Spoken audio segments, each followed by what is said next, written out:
Основные проблемы, это, конечно, в части социальной инфраструктуры. Население ставит острые вопросы по строительству новых школ, так как объекты 70-х, 80-х годов, многие даже уже в аварийном состоянии находятся не один год.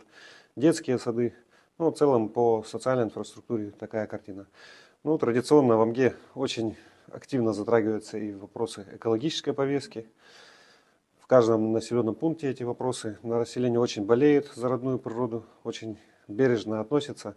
Поэтому вопросы экологии у нас везде звучат. Ну, не только экологии, охраны природы, вообще природных ресурсов, охоты, рыбалки, лесопользования, сельхозпалы. Ну, вот все около экологической тематики, так скажем.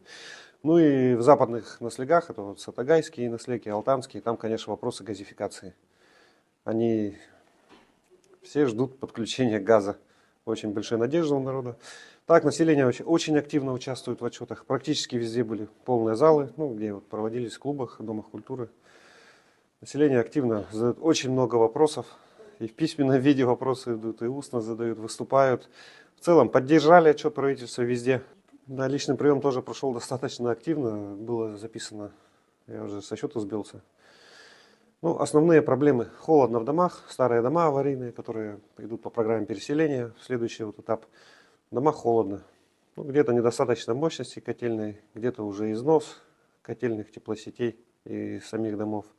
Ну и плюс подключение домов к частному сектору. Ну и, конечно же, вопрос, который уже долгие годы идет, это строительство Амгинского лицея, да, бывшей Амгинской педагогической гимназии, которую я сам заканчивал в свое время.